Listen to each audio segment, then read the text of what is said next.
Hi, I'm Bill O'Reilly. Thanks for watching us tonight. A stunning display of dishonesty from the national press and radical left politicians. That is the subject of this evening's Talking Points memo. Last week, about 680 undocumented aliens were arrested by ICE officials countrywide. Many of them have already been deported. The coordinated raids targeted aliens who had committed crimes in the USA, mostly felonies. 75% of those taken into custody had convictions, including homicide and rape. One man arrested in Chicago and is an Iraqi citizen with a conviction of sexual abuse of a victim unable to consent.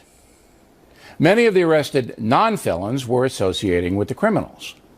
But those facts have largely gone unreported by the American press and by the radical left, which is actively misleading you. What took place yesterday with raids in personal homes is part of the cog of the Trump deportation machine. How inhumane this is to be breaking down people's doors and separating parents from their children. This is Donald Trump really executing his campaign plan. He's trying to be a tough guy, so he's going to go after, the maids, the moms, the people that are working in the shops, instead of going after the hardcore criminals. Maids, moms, and shopkeepers, according to that dishonest politician. Now, the false news reporting actually reached the level of hysteria. Newspaper headlines screaming things like, "The Trump deportation regime has begun." Immigrant community on high alert, fearing Trump's deportation force. On Devon Avenue in Chicago, news of immigration raids intensifies fears.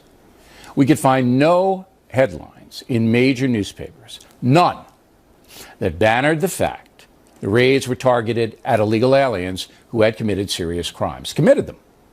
That's not press bias. That's blatant dishonesty. Here's another example. In the year 2013, the Obama administration removed from this country more than 434,000 illegal aliens, the highest number in history, which goes back to 1892. Did you see any anti-Obama demonstrations? Did you see any screaming headlines in the national media? No, you did not. Even after President Obama said this.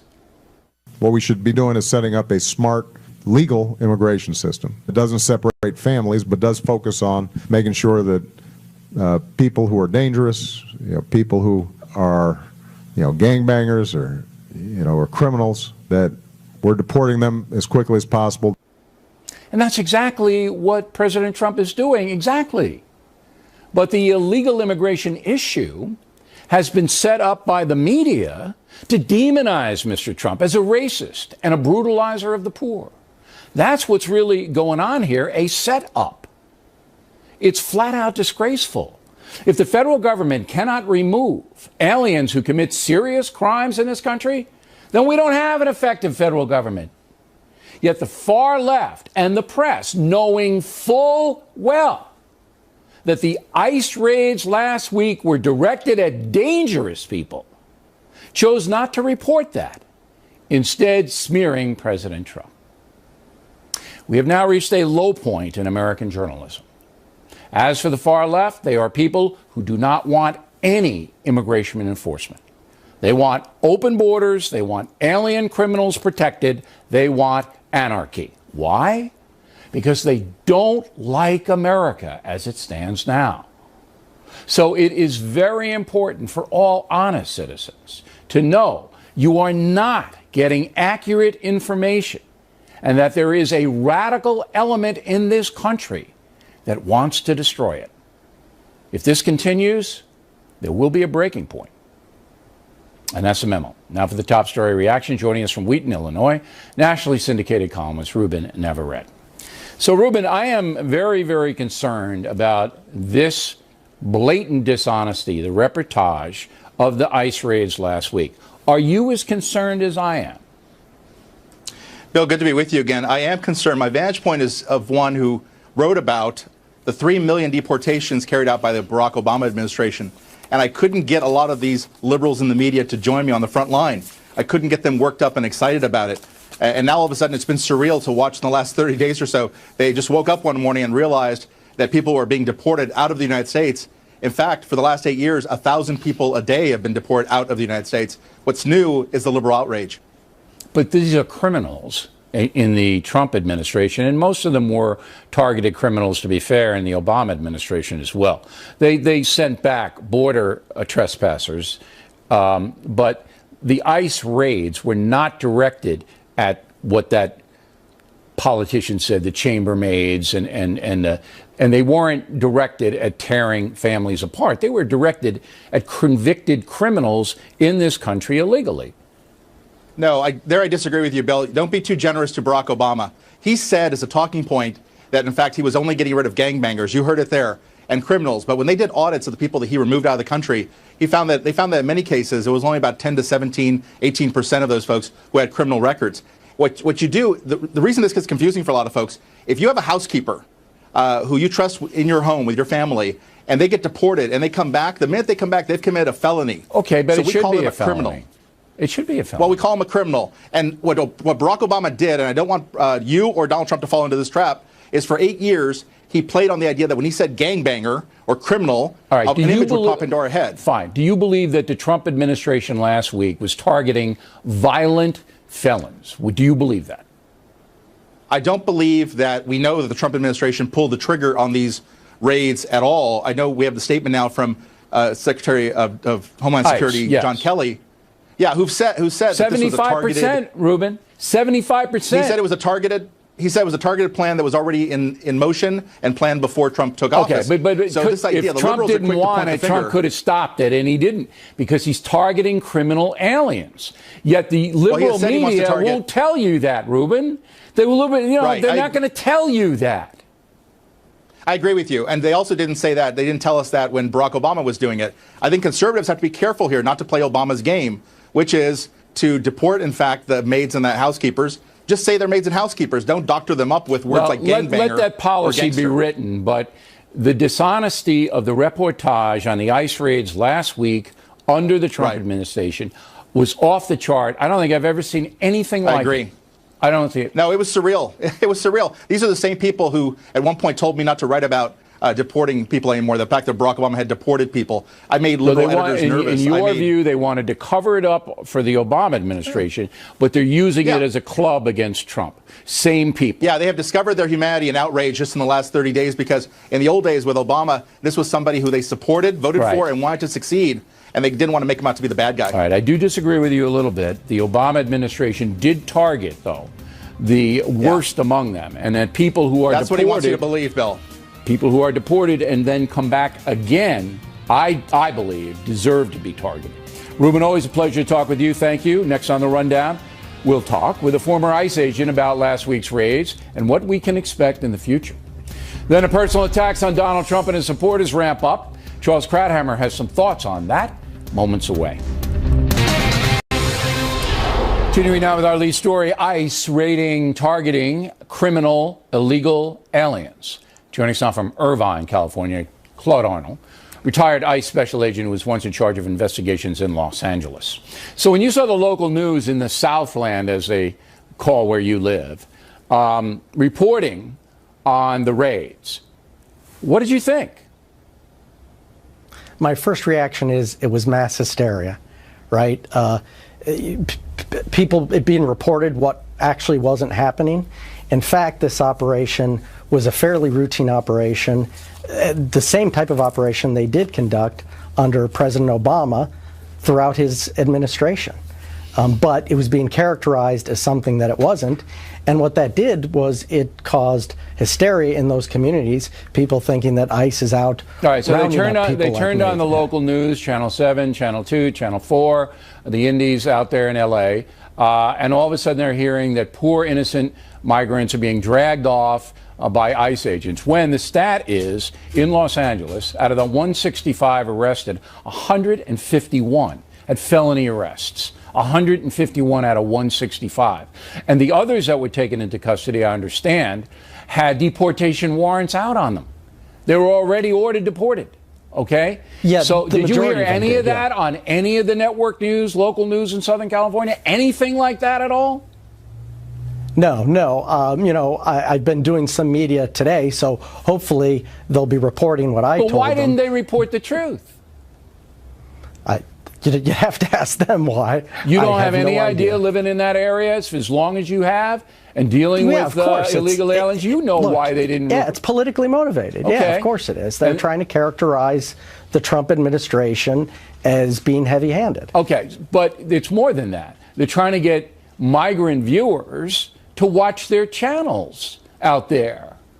And so they're not going to say, oh, these are the bad guys, these are the felons, the rapists, the gang members. They're going to say, oh, they shouldn't be doing this to you. It's about money as well as politics, is it not? It may very well be, yeah. Ratings. All right. Now, in your experience, is the Trump administration doing anything differently than the Obama administration did? I think there's one very small difference. The executive order that President Trump issued on immigration has returned to the line-level officers and agents the discretion to make arrests for people who are in the country in violation of immigration law, regardless of their criminal history. So in doing these targeted operations, which clearly were targeting felons, dangerous criminals, if they encounter someone who is in the country in violation of law, instead of looking like the other way, as they were required to under the policies of the Obama administration, they have the discretion to arrest someone and initiate removal proceedings. But you use the word discretion. So, what the ICE people tell us is, if the illegal alien is not deemed to be a danger to the country, all right, they let them go. They do. They're not detained. They may put them into the process, initiate removal proceedings that still have to go see an immigration judge, etc. But they're not going to detain them. You're absolutely right. They don't have the bed space to detain people like that. They've got to prioritize who they detain and who they don't detain. All right, Mr. Arnold, we appreciate it very much. Thank you. Directly ahead, Charles Krauthammer on the personal attacks President Trump is being subjected to. Joining us now from Washington, Charles Krauthammer. So Ronald Reagan and George W. Bush, they got hammered by the personal stuff, but nothing like this. So what do you think the effect is, because it's not going to get any better, it's going to get worse, on the general population, younger people? I mean, is civil discourse gone forever in this country? Look, it's clearly going to have a coarsening effect.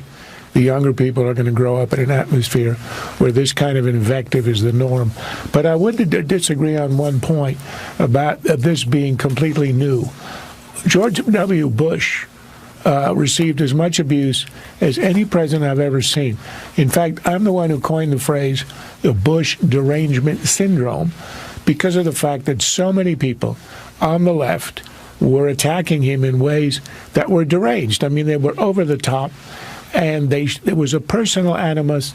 He was called a Nazi and all that. So we forget. But the difference is this. That tended to set in after the Iraq War. So it was a reaction to something that Bush had done. Today, it's Trump, who's only been in office for 3 weeks, and he's got this reaction. It's kind of a visceral, personal reaction to him, and I do think it can only have a negative effect. The problem is he feeds back into it with his own invective, and then you get a new generation raised in an atmosphere where there are no adults in the room. All right, now, throughout our history, we've had presidents that did fight back, like Mr. Trump, Andrew Jackson being the most notable. But there were, presidents like Grover Cleveland and people like that who did that kind of thing. But now the mass media and social media, all right, transports every tweet, every insult by not only the president, but those attacking president right into everybody's computer and machine. And so that I think this is going to poison reasonable discourse going forward. And there's no coming back from it. Pretty black view, but I think that's what's in play. I'm not so sure. I think people do come back. The Reagan years were pretty bad. The problem is that he was so amiable. It was Clark Clifford. Right. Clifford was the Democratic wise man who coined the inimitable phrase that Reagan was an amiable dunce. You couldn't hate Reagan. You could think he was wild, he was a fascist or whatever, he's going to get us into World War, but it was hard to hate him. And you know, but after a lot of invective against him, you had the Bush senior years. They were fairly quiet. The Clinton years were pretty rough. I mean, the guy was impeached after all, and you know, it went a long way. So I think we've had some pretty rough politics. But the media didn't serve up the attacks on Clinton. They came from primarily political sources. The media were as hard on them as any Democrat. The media, but of course, it wasn't a personal thing. I mean, you remember the mantra, and that was promoted by the media as well, the big city media anyway, that it's only about sex. All right, that's all. You guys are making a big deal out of it. You got to ignore it. This came from the liberal media. They pushed it.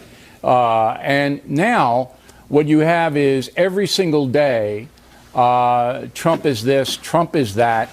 And high school kids in particular, I think, college kids, they don't pay attention. But high school kids, they hear this stuff. And you saw it last week here in New York City. I don't know whether you saw Waters' report when these kids went out of class to protest. And then we caught up with them, and they didn't know what they were protesting against. They were just yelling ridiculous slogans. They had no idea what they were saying. But that worries me less than anything else. I mean, high school students who have no idea what's going on. It's like the Occupy Wall Street people. You'd interview them. They had no idea why they were there. It was fashionable. The first blast of a cold winter wind, and they were gone and scattered. I'm not sure that matters. Also, young people, they do grow up. Takes a little bit of time. Some of them. But, well, the 18-year-olds become 35-year-olds with 2 kids and a mortgage, and they stop acting like snowflake idiots. So I'm not so sure that's a permanent phenomenon. And I do think, I'm not going to let you off the hook here, Trump contributes to this by giving back in his own way. You know, lying, well, that's crooked, what got him there, though, crooked. Charles. It might have gotten him there, but that makes it worse. The White House. But that makes it worse. Then he got a positive incentive to go ahead and do this. He will be imitated by others after he comes and goes. That's what I think is going to hurt. But it's hard. All right, look, I'm not justifying any ad hominem, that's to the man, attacks on anybody. All right, we don't do that here. It's all fact-based here. But I don't know, in this vicious climate, all right, I think Trump's got to fight back. Now, whether he does it in another way, maybe they should have a big meeting there and say, look, we might be able to do this more effectively. Last word. Yeah, they got to take away the Twitter machine. I know. That's the Trump id speaking. And he's strong enough, he's got enough subordinates who can carry the fight. He needs to be above the fray. A little bit more. I agree with that. I don't think he'll ever do it. That's not his nature, but that's his problem. If success starts to roll in, he might. If failure rolls in, he won't. Charles Kraut, everybody. Playing more heads. Factor moves along this evening. The radical left continuing to bring up the Nazi Party as mentioned in relation to the Trump administration. Britt Hume has some thoughts on that. Back to follow-up segment tonight. As you may know, Nordstrom's and a few other retailers have downgraded products from Ivanka Trump, the president's daughter. Now, Sears and Kmart have stopped selling some Trump home furnishing products online. So what's behind all this? Joining us from Los Angeles, Leslie Marshall. From Washington, Katie Pavlich. I didn't even know there were Trump home products. Well, now you know. So, I mean, I'm a IKEA guy. I just, look, simple man. All right, I don't need my house to look like a palace of Louis XIV. But this is also sudden. I mean, all of a sudden, Ivanka's stuff is going out the window and Trump's lamps are going into the basement. I mean, what is this? Well, first of all, I have to fact check you and say that IKEA furniture is not simple to put together, and everyone's goal in life is to buy furniture that is put together rather than the kind you get from IKEA, but I do also like IKEA. But in terms of what's going on with the Ivanka Trump brand, it's very clear that her brand is suffering from the Grab Your Wallet campaign, which is essentially a liberal mob that doesn't just go after brands they don't like, but goes after the distributors or the retail stores that dare to sell that brand. What's the mob? What was the name of it? Grab Your Wallet campaign. And we see this across the board. Campaign. It's not good enough for liberals to just disagree. They have to destroy the livelihood of those they disagree with as well. So Grab Your Wallet is a website? Is that a social media thing? Is that what it is? It's a website that details all of the companies like Nordstrom, like Sears, that sell Ivanka Trump or Donald Trump products. And for the sole purpose of telling their readers not to buy the stuff and to hurt the retailer that sells it. That's right, but there's also an adverse effect and another consequence that if these stores do decide to continue selling these products, there will be picketing outside of the stores. There will be threats. There will be customers will be intimidated into not buying these products. So it's one thing to vote with your wallet, but it's another to deny other people the choice of doing the same. We got to find out who's in charge of this stuff so we can put their pictures up on television. Do you agree with that assessment, Leslie? Do you agree that this is a grossly undemocratic intimidation? I don't think it's an intimidation, and I think it is extremely democratic. Although it's politically motivated, obviously, there are those that are saying, look, we lost at the ballot box, so we're going to use our wallets and our purses so let me get this to straight. win You don't as think consumers. Threats of picketing and disruption in a private business is intimidation? I don't think that saying, look, I don't want to buy products with this name on it. I don't want to buy products that are made in China. According to Katie, I don't think that is an intimidation at all. Leslie, listen to me. It's not what this is about. According to the website, they're going to disrupt the business if they continue carrying products they don't like. You say that's not intimidation? I don't think that a hashtag on Twitter and a website that lists all of the companies that carry products with the Trump name, is intimidating. I think what it's doing is educating people as to where they're spending their money. You know, education is wait, Katie. Education is supposed to present both sides of the story. All right, not a hyper partisan point of view. That's not education. It's propaganda. Is it not, Leslie? Well, listen, Bill, in classroom, I would agree with you, and you know more about a classroom as a former teacher than I. You have to present both. But educating somebody or giving information on Twitter with a hashtag or at a website, that's not always going to be fair and balanced. It sounds like it's and you know activism to me. Go ahead, Katie. Well, again, I want to stress, it's one thing for an individual to decide, I'm not going to spend my hard-earned money on Ivanka Trump or Donald Trump products. That's one thing. It's a whole nother aspect for this Grab Your Wallet campaign to go after the stores that dare to sell these brands. And this isn't just, isolated to Ivanka Trump or Nordstrom or these stores. We've seen this across the board. If you don't want to sell a wedding cake to a certain couple, then you're going to be destroyed financially. Well, if you have a political disagreement, we saw it with the Firefox CEO, if you dare stand up for something you believe in, your entire life is going to be destroyed and you'll be fired from your job. This is a leftist tactic. It's just taking a different form in the sense of last Nordstrom question, real fast. Do you believe that Nordstrom's and the Sears and the other stores have caved in? This is what you believe they've caved in because of this far left website. That's what you believe, Katie? I think I don't necessarily think they're caving in. I think that they're seeing a result of this boycott, and I guess they would be caving in because they're responding to preventing this kind of disruption inside of their businesses. There are just as many people who like President Trump who could buy from these stores if they were motivated. All right, ladies, good debate. Thank you. We appreciate it. When we come right back, Brit Hume. On the radical left, using Nazi analogies to criticize President Trump and his supporters. Thanks for staying with us. I'm Bill O'Reilly in the Hume Zone segment tonight. Actress Meryl Streep received an award from the Human Rights Campaign over the weekend here in New York City. Ms. Streep, as you know, a very liberal person who despises President Trump. After her criticism of the president at the Golden Globe Awards a few weeks ago, Ms. Streep herself received criticism. She didn't like it. Ms. Streep makes mention of brown shirts. They were an arm of the Nazi Party earlier in Hitler's rise, run by a man named Ernst Röhm. Essentially thugs, the brown shirts beat people up and disgraced their country. Hitler eventually had the leadership murdered. What Ms. Streep seems to be implying is that the criticism of her after the Golden Globes came from Nazi-like people or something. Joining us from Florida, Brit Hume. You have any idea what Meryl Streep was trying to say there, Britt? Well, I think she was signaling to the audience in the room, which no doubt has no more use for Donald Trump than she does, that she's one of them. and that wants them to believe, I guess, that she is courageous for taking on Donald Trump, and that she's been subjected to this Nazi-like behavior, I guess, on Twitter or wherever else from people who admire Mr. Trump.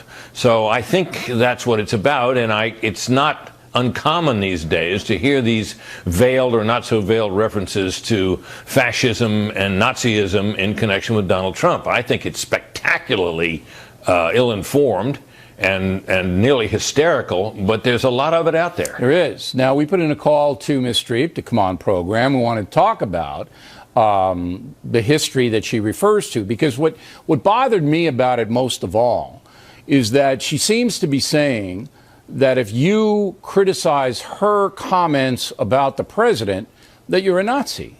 You know, the brown shirts, as you know, and anybody who knows history, were vicious animals.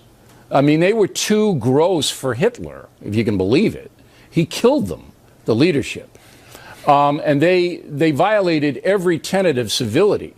So when you're going to make a comparison to killers, and that's what the brown shirts were, to people who criticize you for your political comments in America, I mean, that's inappropriate, I think. That's inappropriate. Well, I suspect what happened here, Bill, is, and I was myself pretty critical of Donald Trump at times during the campaign, in the early going in particular. And his supporters came down on me on Twitter pretty hard, and they said some pretty ugly things. But that's one thing. I mean, those are words. I mean, I didn't enjoy it, but I didn't take it all that seriously, and it never occurred to me to draw an analogy between these pro-Trump people who were pretty ugly at times and anything remotely comparable to what went on in Hitler's Germany.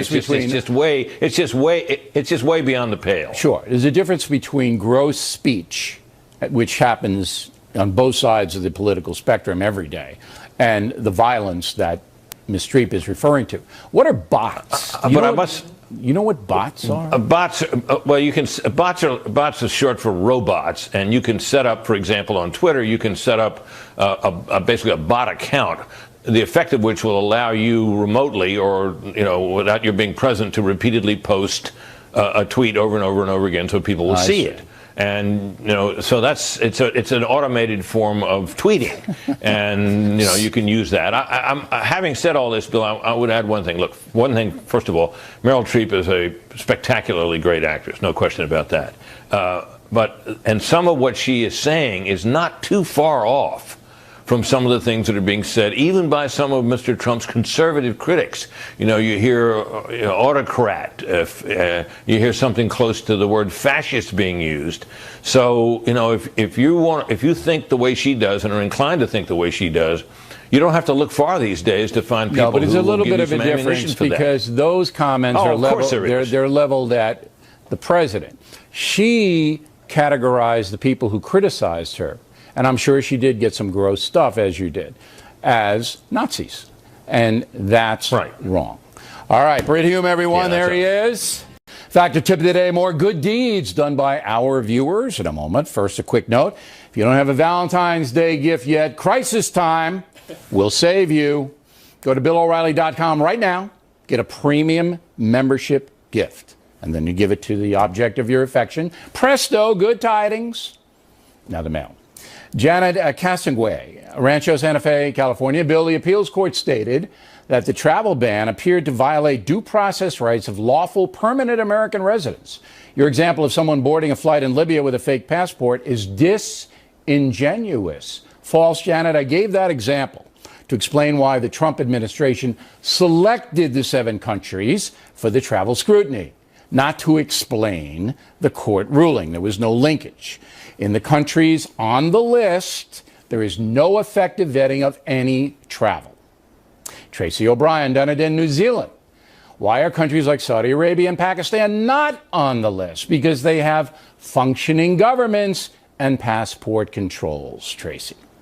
John Norton, Brazoria, Texas. O'Reilly, you said the Trump administration should have explained the policy better. The law as written does not require that, but the court of public opinion does, John.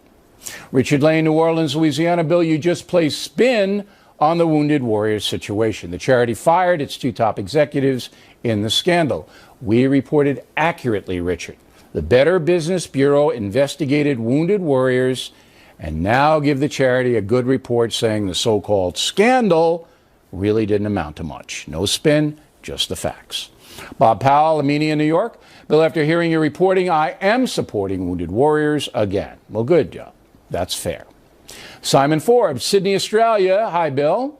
First-time viewer. Thought your interview with President Trump was first class, the way the news media should be. Well, I appreciate that, Simon. The entire interview, unedited, posted on BillO'Reilly.com. For our segments, we had to edit, and for the Super Bowl interview the day of the game, we had to edit it down. But now you can see the whole thing with the president, start to finish, the way it went. Phil Steinhoff, Parker County, Texas.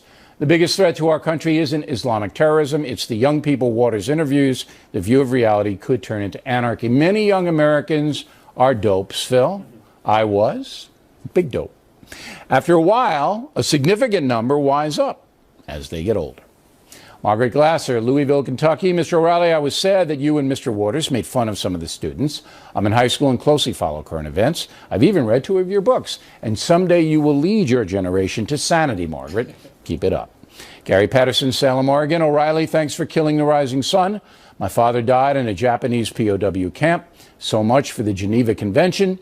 I appreciate your honest, no-holds-barred writing of history. Well, I'm sorry about your dad, Gary. Lots of great men lost their lives in the Pacific Theater, and that's why I wrote Killing the Rising Sun. And a quick happy birthday to Cecil Windsor, 103 years old in Tennessee. I can't do all the birthdays, but way to go, Cecil. And finally tonight, the fact or tip of the day. I received a letter from John Regal, who lives in Peru, Indiana. I want to thank everyone from the bottom of my heart for my track chair. It has opened up a whole new world for me after my leg was amputated. It rides wonderfully and is quiet in the woods. The Lord has truly blessed me with this chair.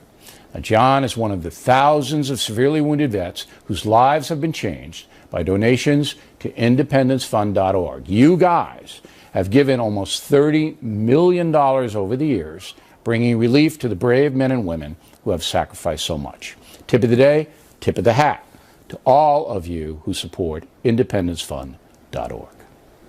And that is it for us tonight. Please check out the Fox News Factor website, different from BillO'Reilly.com. Also, I'd like you to spout out about the Factor from anywhere in the world.